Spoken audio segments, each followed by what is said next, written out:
Hello, welcome back to another episode of Space Engineers with Lieutenant Commander Zaƒlow. Today I am nearly finished a ship, so I'm going to give a quick tour and go over it from bow to stern, port to starboard. I don't know if you see it there, but it's on the surface of the moon, so I'm just going to buzz down there quick at about the speed of a Formula One car here. It's equipped with a state-of-the-art cloaking device, and it's also located in the shadow to kind of help it cloak. So I've dubbed it the Shadow Phoenix because it likes the shadows, and it sounds cool. So here it is, all whatever 2,600 blocks of it. Got the lights off and the thrusters off to help it camouflage in here. You can kind of make out a little bit of a shadow cloak on here. So I'm just going to hop on in the bridge and I'm going to turn on some of these lights.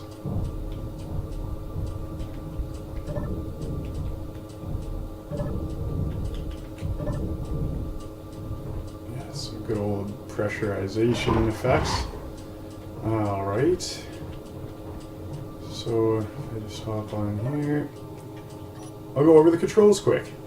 9 is to disengage the cloak, re-engaging it, looks really crazy, that's pretty wild, right?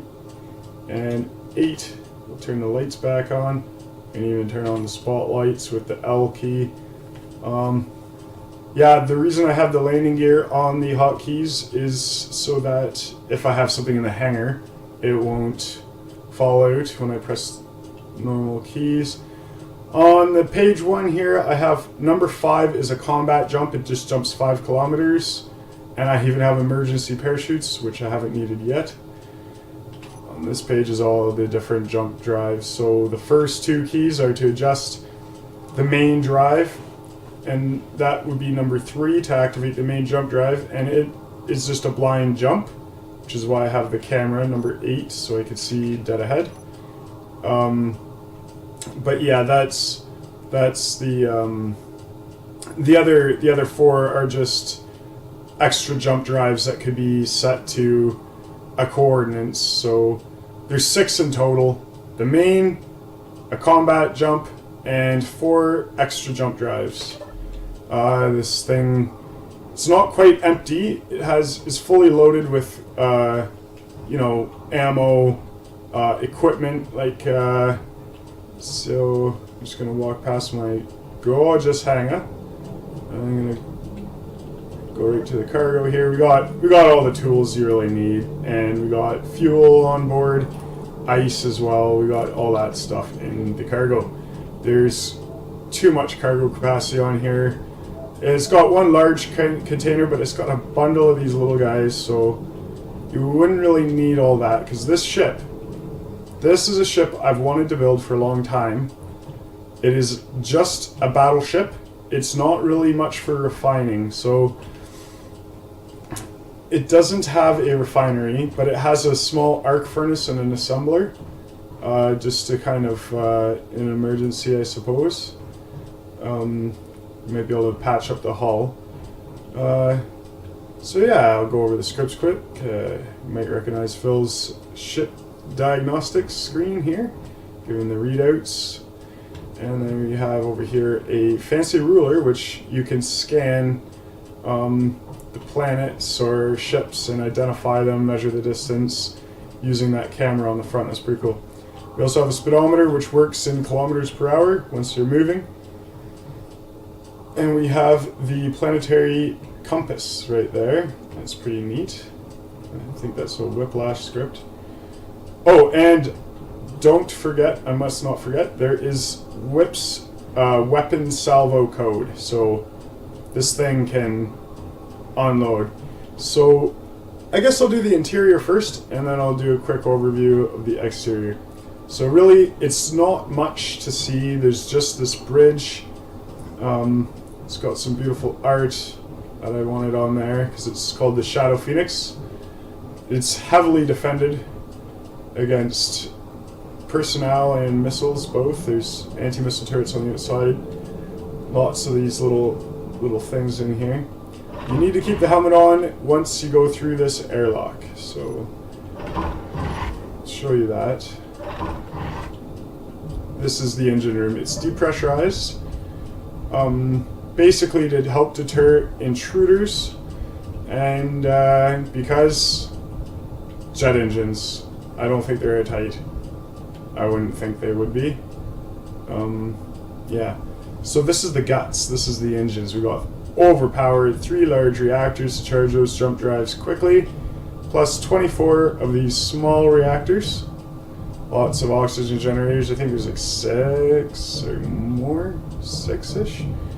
And we got a whole row of cargo containers, a floor of batteries, like a layer of batteries, just tons of I think there's 54 batteries, and 6 jump drives. And back here we have no need for an airlock. This is not pressurized anyway. This is the Dark Phoenix character right here, and I thought that was a good cosplay. And I like that there's planets you can make out over there, planets, and so I thought that would work. And this is actually a way out, and it has a sort of hidden area. Not that hidden, I just showed everyone, but right here we have a defense turret, so don't even think about it. Yeah, another picture of Phoenix. Very lovely white eyes. It's wicked. It's crazy cool looking stuff. We got projectors. They're off right now. One of them is a cloaking device, and the other one's not being used. They're just kind of... One might be loaded with this exact blueprint for repairs, for instance. Back here we have the assembler. We have the arc furnace over here. A little bit of oxygen wouldn't hurt here.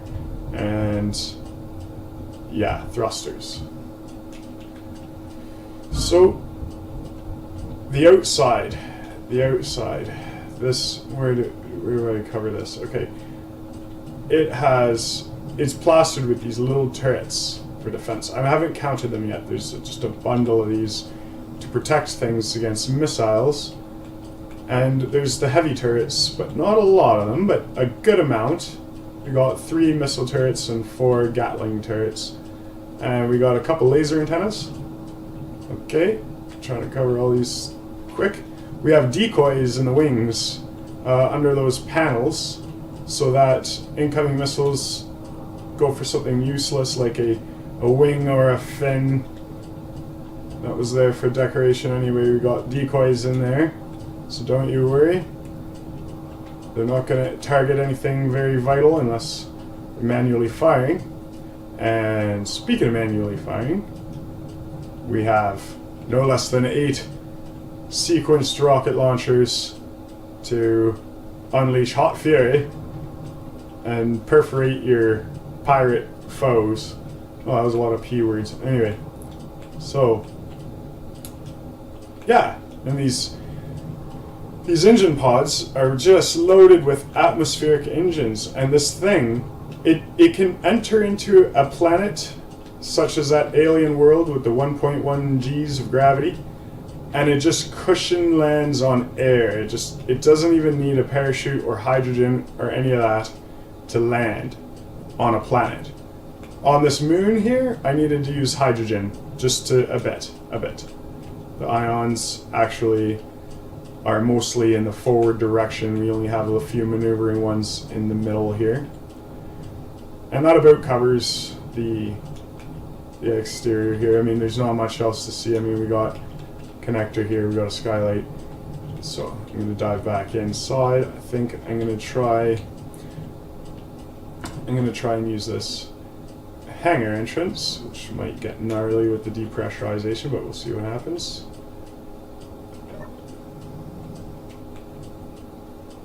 Okay, apparently not. Handled it just fine. Yeah, so there's no sort of entrance ramp. You're going to need to have a jetpack to get in here. That's just the way it is. I've recently stopped using rotors and pistons pretty much altogether. They're just really jumpy right now still. I know they're trying to overhaul it. Is this button? And it just causes clang. So this is a solid grid, folks. This has no moving parts except for, I guess, blast doors, but no real bad moving parts that cause clang. Nothing like that. Alright. This conveniently comes right up under your feet. Into the bridge, I mean. And, yeah.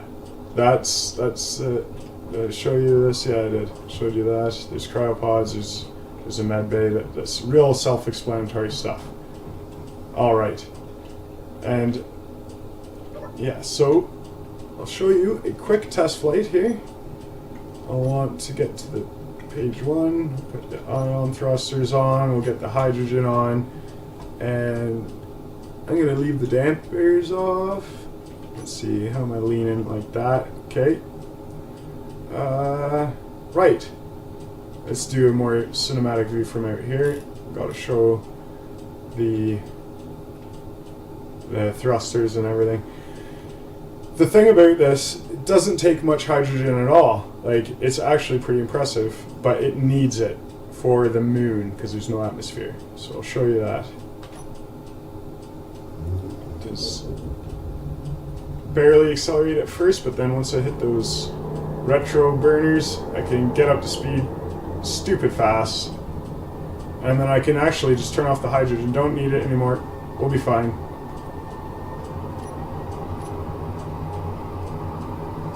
So,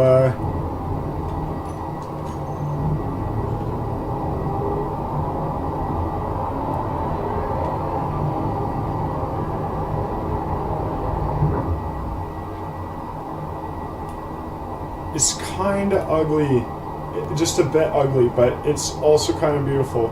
You know, it's kind of the right mix. It's kind of, I kind of wanted something that looked like the SR-71 Blackbird, but with a bit of a twist. I mean, I was even, when I was going over names, I even thought of naming it the Albatross, but that's not very original, but it does look Albatross-ish to me, and I don't know why.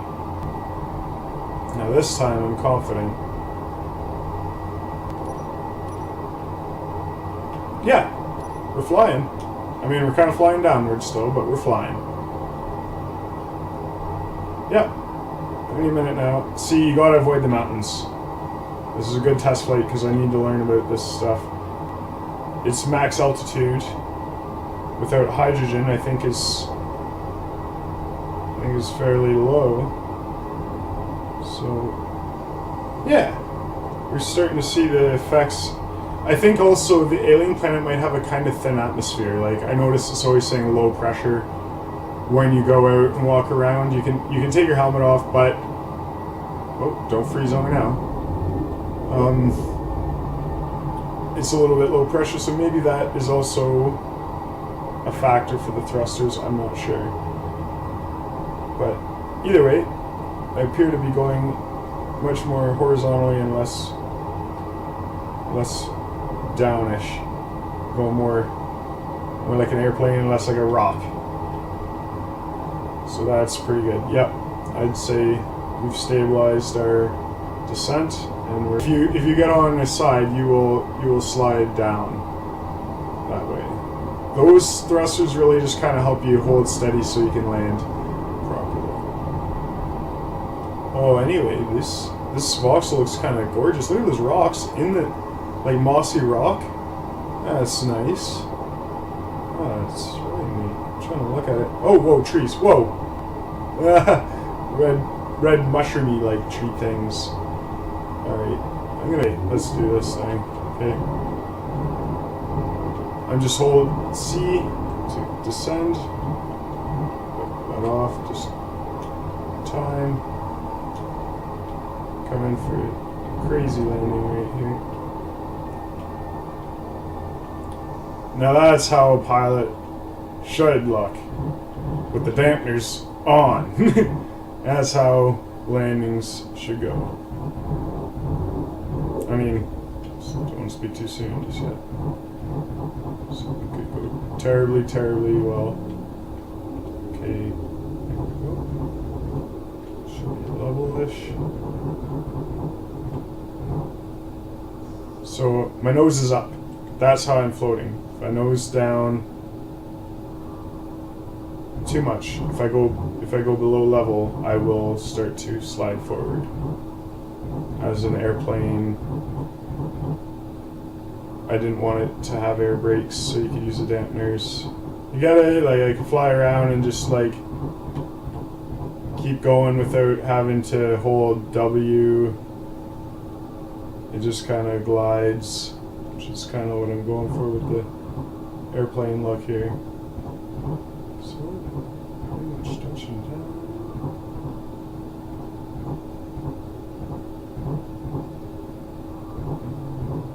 There's 1, 2, and 3.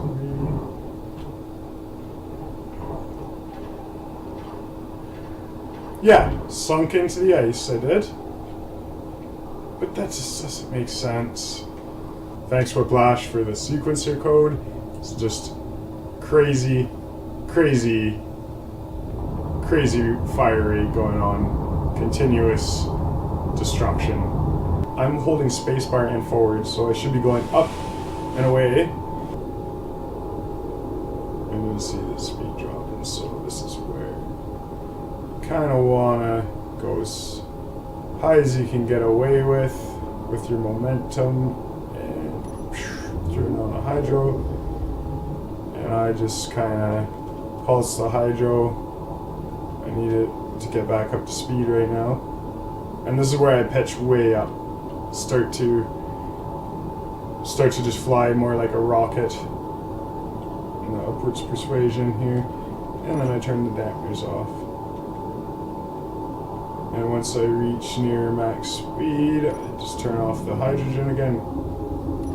Pulse the hydrogen to save fuel.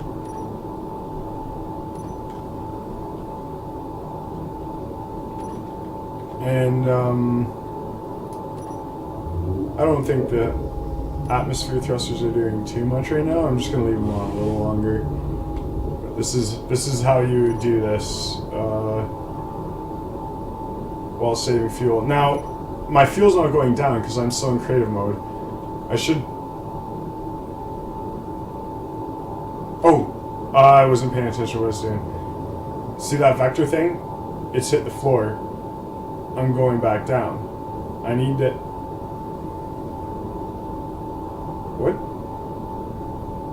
What is going on?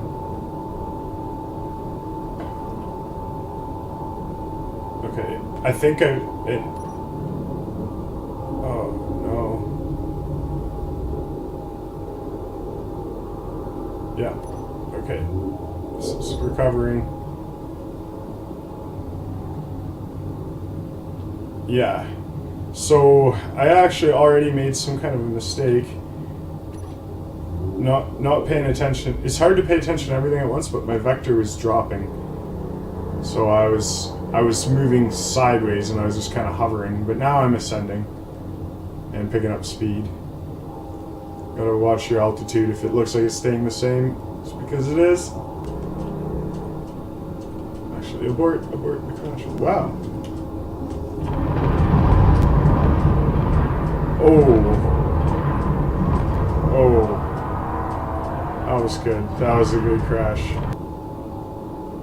But the real important thing is that gravity, that P gravity, when that goes down low enough, you'll be alright.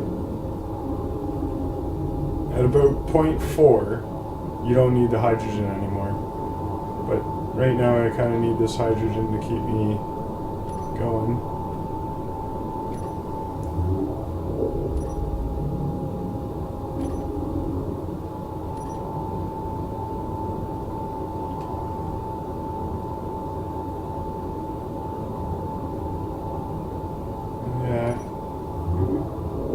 Boost past that little bit of gravity.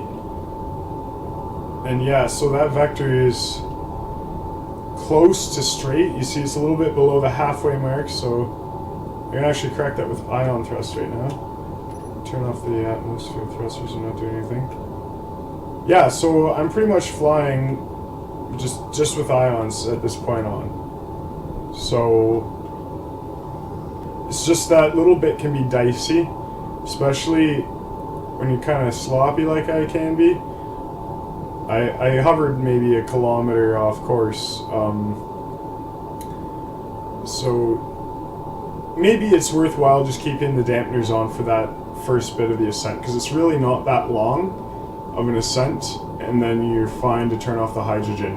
And I think with this setup, it's going to be pretty efficient. Like I have to actually, to be honest, I have to go into creative or into survival and make sure of that, but I'm pretty confident that that's working. I've got 6 hydrogen tanks and 4 large thrusters. It's not gonna last forever, but I think it's more than enough fuel for that flight there. Even with the dampeners on and there's some thrusters in the belly here, these little ones. Quite a lot of them actually. And then there's some maneuvering ones tucked in the side there. So as long as you're not flying like all over the place, you should have enough hydrogen to mainly just focus them on those rear ones. That's why I like to turn off the dampeners and try and just do it with skill. But well, like at this point you can pretty much just let off the gas, just coast. You'll probably make it to space. And just turn off the thrusters. Turn the whole ship off. You'll be fine. I betcha we're gonna fall. At this speed, it's gonna take a while. Well, that was fun. This was Lieutenant Commander Zaƒlow reporting for duty, signing off with the Shadow Phoenix.